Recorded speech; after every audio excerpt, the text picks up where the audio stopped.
Ration card లేకపోతే ఇతర అర్హతల ఆధారంగా రుణమాఫీ. ఒకవేళ ఖాతా మూసివేస్తే రైతుకు చెందిన మరో ఖాతాలో మాఫీ నిధులు జమ.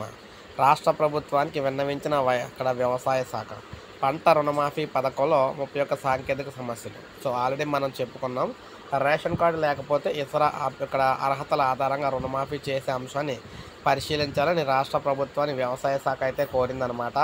రుణమాఫీ నగదు రైతు ఖాతాలో జమ కాకపోయినా, ఖాతా మూతపడినా కూడా పథకానికి అర్హుడైతే మరో ఖాతాలో నిధులు జమ చేయాలని చెప్పేసి ప్రభుత్వానికి అయితే విన్నవించింది. సో పంట రుణమాఫీ పథకంలో ఈ విధంగా అనేక తప్పులు ఉన్నప్పుడు ముఖ్యంగా ఈ విధంగా అయితే అమలు చేయాలని చెప్పేసి కోరుతూ ఉన్నారన్నమాట. అయితే దీనికి తోడు ప్రత్యేక డ్రైవ్ని కూడా ఏర్పాటు అయితే చేస్తూ ఉన్నారు. ఇక ప్రత్యేక డ్రైవ్ అయితే ఏర్పాటు చేస్తూ ఉన్నారన్నమాట. స్పెషల్ డ్రైవ్ అయితే ఏర్పాటు చేస్తున్నారు రుణమాఫీ కాలేని వారందరికీ కోసం కూడా. మొత్తం రైతులు 2,06,543 మంది ఉన్నారు. పాస్ పుస్తకాలు ఉన్న రైతులేమో 1,92,000, రుణమాఫీకి అర్హులేమో 92,000.